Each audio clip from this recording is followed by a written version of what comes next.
जी students, topic हमारा continue है analysis of transactions और एक न्यू क्वेश्चन के साथ इस वीडियो में हम लोग आज पढ़ेंगे एनालिसिस ऑफ ट्रांजैक्शन। प्रीवियस हमने क्वेश्चंस कंप्लीट किए थे और अब तक की हमने अकाउंटिंग इक्वेशंस में क्वेश्चन सॉल्व किए हैं। तो उसमें लास्ट हमने जो क्लासेस में क्वेश्चंस किए थे उसमें एनालिसिस ऑफ ट्रांजैक्शंस किया था। आई होप आपने उन क्वेश्चंस को देखा होगा और अकाउंटिंग में इम्प्रूवमेंट हासिल कर रहे होंगे। आज एक क्वेश्चन गिवन है और क्वेश्चन में इफेक्ट्स ऑफ ट्रांजिशंस गिवन है, इसको हम लोग पढ़ते हैं और क्वेश्चन की रिक्वायरमेंट पढ़ते हैं क्या लिखा हुआ है। The following table describes the effects of transactions on accounting equations. You are required to describe the transactions after analysing each effect. हर इफेक्ट को देखने के बाद, शो करने के बाद, आपने एनालाइज करने के बाद एक डिस्क्राइब करनी है ट्रांजैक्शन। ये इन्फॉर्म करना है कि ट्रांजैक्शन क्या हुई, यानी जो कैश में इजाफा हो रहा है या बैंक में इजाफा हो रहा है या बैंक बैलेंस कम हो रहा है, जो इक्वेशन पे इफेक्ट पड़ रहा है उस पर उसका क्या सेंटेंस है, क्या ट्रांजेक्शन है। तो वन बाय वन हर एक सेंटेंस को आप देखते जाएं और उनको सेंटेंसेस को आपने इन्फॉर्म करना है।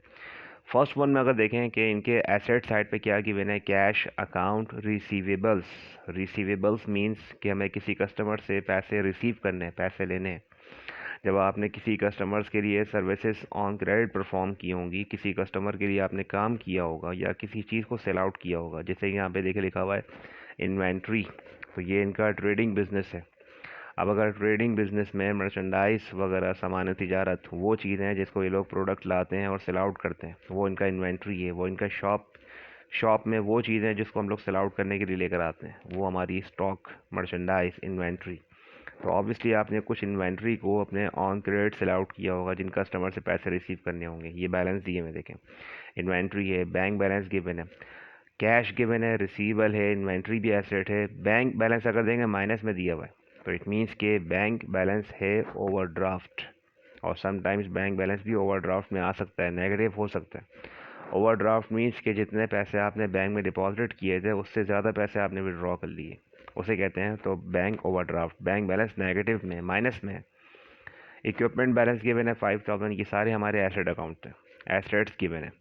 लाइबिलिटीज़ में अगर देखें, पहले से आज क्वेश्चन में 3 तरह की लाइबिलिटी लिखी हुई है, एक लोन, एक अकाउंट पेएबल और एक रेंट पेएबल। प्रीवियस लाइबिलिटी है हमारी, तो प्रीवियसली हमने लोन हासिल किया होगा, अकाउंट पेबल से हमने मर्चेंडाइज वगैरह कुछ परचेज़ किए होंगे या डिफरेंट चीज़ें परचेज़ की होंगी, और रेंट पेबल्स। और ऑनर इक्विटी में कैपिटल गिवन है 40,000। एनीवे, जो बैलेंसेस गिवन है, बैलेंस में तो आपने कुछ नहीं करना है, जस्ट आपने ये देखना है कि इन बैलेंस के बाद नंबर 1 से इफेक्ट क्या शुरू हुआ।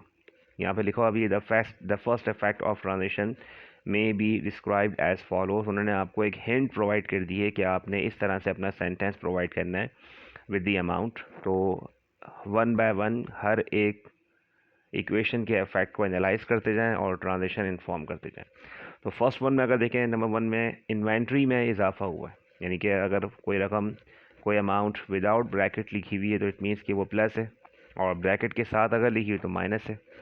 तो 1000 से अगर हम 1 में पढ़ें, फर्स्ट इफेक्ट ऑफ ट्रांजिशन में देखें, 1000 से इन्वेंट्री प्लस हो रही है और इसी 1000 से एज यहाँ पे अकाउंट पेबल में इजाफा हो रहा है, लाइबिलिटी में इजाफा हो रहा है। तो हम सेंटेंस, यानी इन्होंने फर्स्ट वन डिस्क्राइब कर दिया है, हम भी लिख लेते, इसको कॉपी कर लेते हैं। Number 1, bought merchandise on credit from supplier ₹1000। Supplier से ऑन क्रेडिट पे, उधार पे, उधार के लिए ऑन क्रेडिट भी कहते हैं, ऑन अकाउंट भी कहते हैं। तो उधार पे मर्चेंडाइज ख़रीद के लेकर आए 1000 की, जिससे हमारी मर्चेंडाइज में इजाफा हो गया, इन्वेंट्री में इजाफा हो गया और अकाउंट पेबल में इजाफा हो गया। इन्वेंट्री, मर्चेंडाइज यानी वो गुड्स, वो अशिया, वो चीज़ें जिनका हम बिज़नेस करते हैं, कारोबार करते हैं, जिनको हम सेल करके पैसे अर्न करते हैं, पैसे कमाते हैं। तो अब जिस चीज़ की आप मर्चेंडाइज वगैरह सेल आउट करते होंगे वही आपकी मर्चेंडाइज है।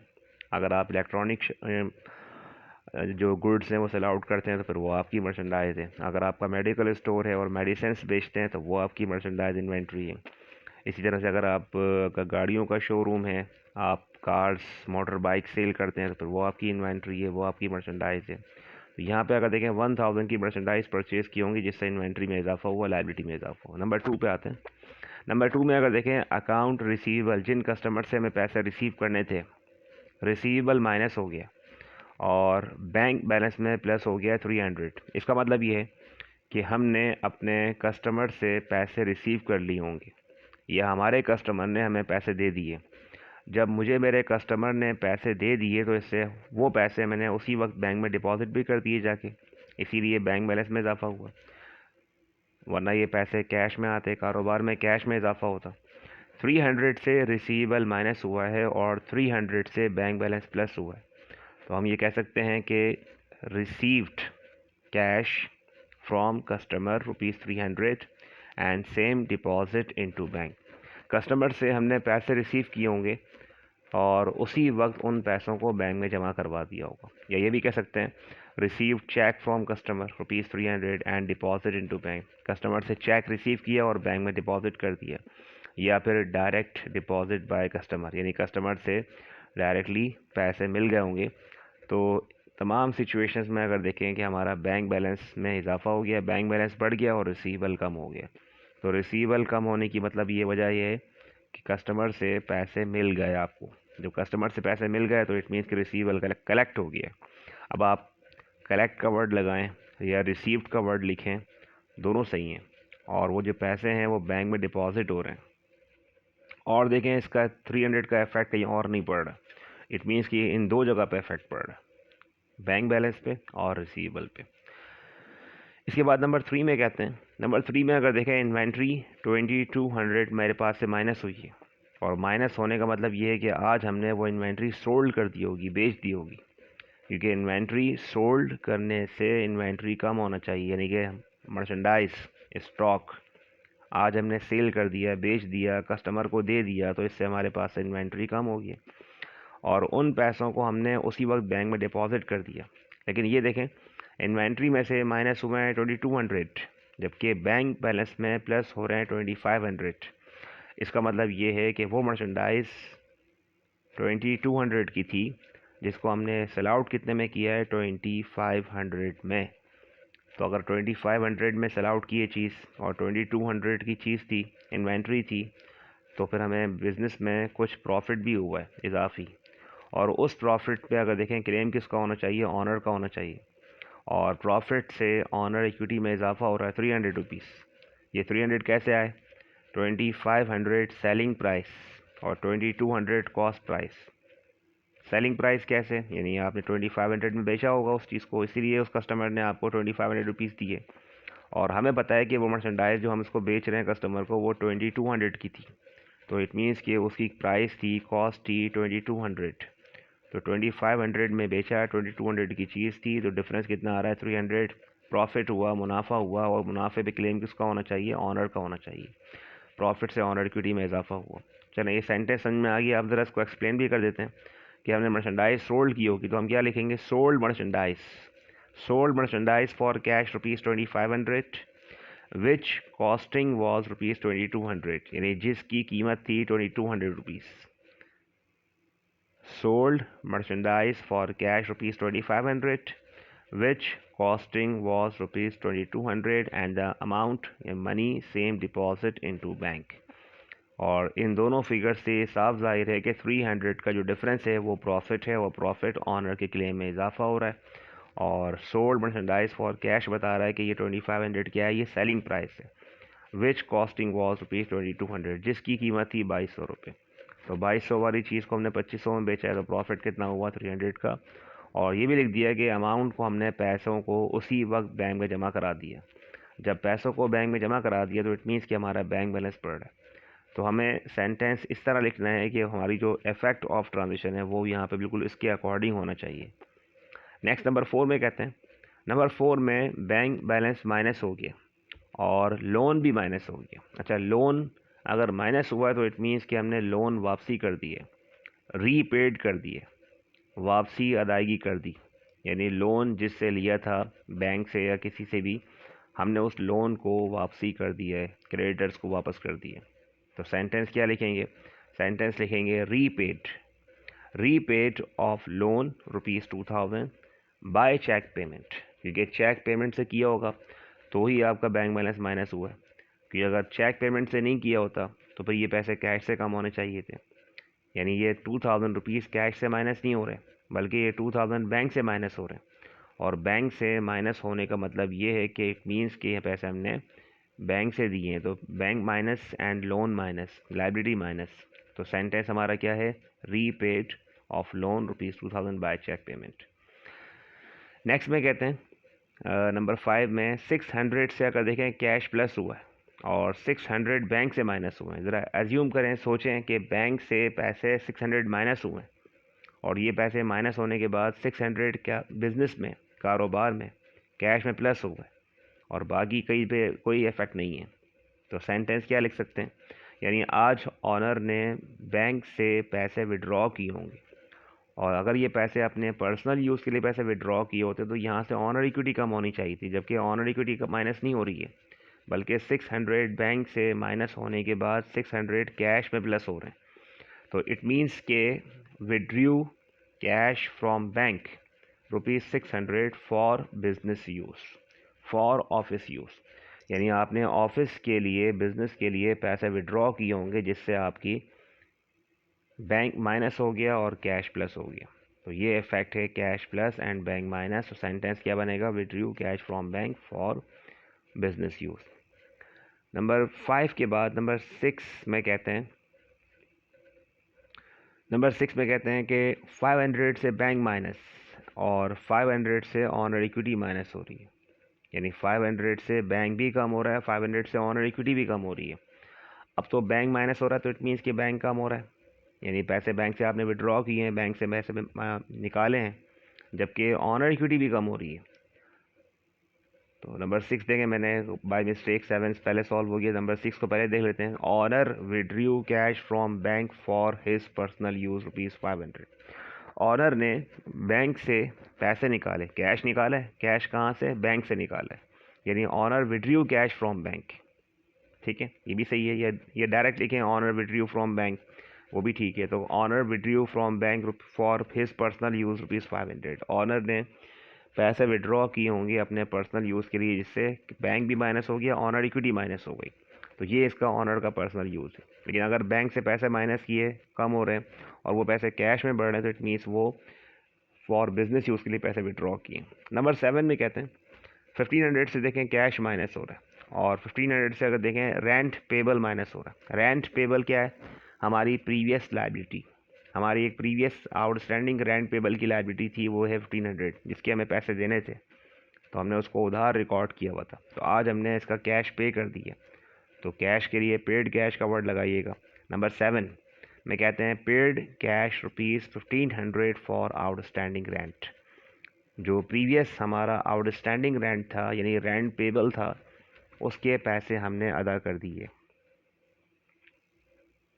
नंबर 8 में कहते हैं 300 से कैश, 300 से रिसीवेबल प्लस हो गया, जबकि 300 से अगर देखें बैंक माइनस हो गया।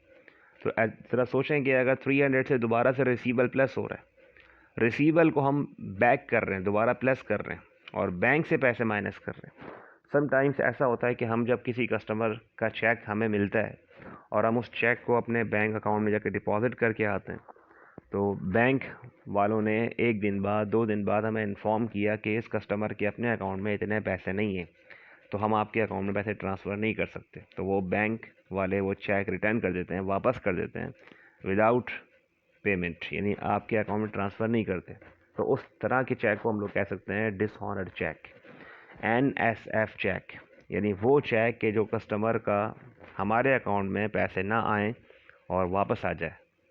जब वापस आ जाए तो आप ज़रा सोचें, जब वो पैसे आए थे, जिस दिन वो 300 मिले थे, तो आपने अपने पास बैंक बैलेंस को प्लस किया था, यानी आप जमा करा के आए बैंक में, और आप ये सोच रहे थे कि वे बैंक में पैसे आ चुके होंगे, रिसीव कर लिए होंगे आपने, तो आपने बैंक को प्लस किया था और रिसीवेबल को माइनस किया था। तो जबकि हकीकत में, रियल में अकाउंट में पैसे आए नहीं हैं, तो फिर हमने क्या करना चाहिए, उसी ट्रांजेक्शन के इफेक्ट को रिवर्स कर दें, बैक कर दें दोबारा से। तो अगेन क्या करते हैं, रिसीवेबल को प्लस हो रहा है यहाँ पे देखें, और बैंक माइनस हो रहा है। तो सेंटेंस क्या लिखेंगे, इसको किस तरह पहचानेंगे, एनालाइज कैसे करेंगे। Customers cheque return by bank having been dishonoured by bank ₹300। Customer का चेक बैंक ने वापस कर दिया होगा बगैर पेमेंट किए, ठीक है, बगैर पेमेंट किए वो चेक वापस कर दिया होगा और वो डिसऑनर कर दिया ₹300। तो इस तरह के चेक को हम लोग क्या कह सकते हैं, डिसऑनर चेक या फिर NSF चेक। NSF कहते हैं नॉट सफिशेंट फंड, कि कस्टमर के अपने अकाउंट में इतने पैसे ना हो जितने उसने आपको दिए हो, तो उस तरह के चेक को हम लोग कह सकते हैं डिसऑनर चेक। और इस तरह के चेक से क्या होता है, इस तरह के चेक से आपको अपना दोबारा से रिसीवेबल को प्लस करना होता है, इंक्रीज़ करना होता है, एंड बैंक बैलेंस माइनस करना होता है। यानी सेम वही रिवर्स इफेक्ट है, जब वो पैसे हमें मिले थे, आए थे, तो जिस दिन आए थे तो हमने अपने पास बैंक बैलेंस को प्लस किया था और रिसीवेबल को माइनस किया था, ये सोचते हुए कि हमारे पास बैंक बैलेंस में पैसा इजाफा हो गया और हमारा रिसीवेबल कम हो गया।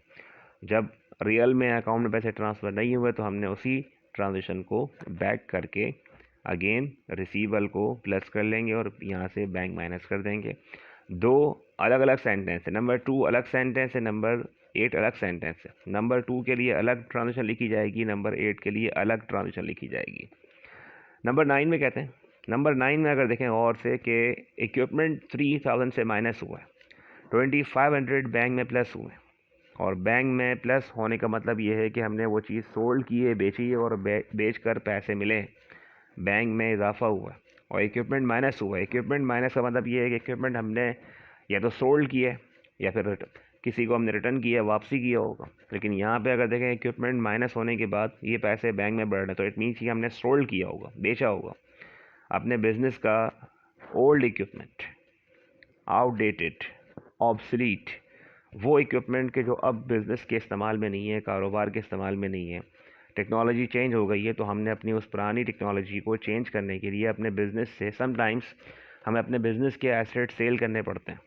इसलिए नहीं कि हम उसका बिज़नेस करते हैं, कारोबार करते हैं, उसी चीज़ को हम बेच के पैसे कमाते हैं, नहीं, बल्कि इसलिए हम उसको सेल आउट करते हैं क्योंकि अब वो आउटडेटेड हो गई है, पुराना वर्जन हो गया है, ओल्ड वर्जन हो गया है। तो हम क्या करेंगे, उसको हम सेल करके उसकी जगह कोई नई चीज़ परचेज़ कर लेंगे। तो 3000 का इक्विपमेंट सेल आउट कितने में किया है, 2500 का। तो ज़रा बताएं, अगर 3000 की चीज़ थी और बेची है 2500 में, तो फिर लॉस हुआ या गेन हुआ, लॉस। लॉस कितने का हुआ, 500 रुपीज़ का।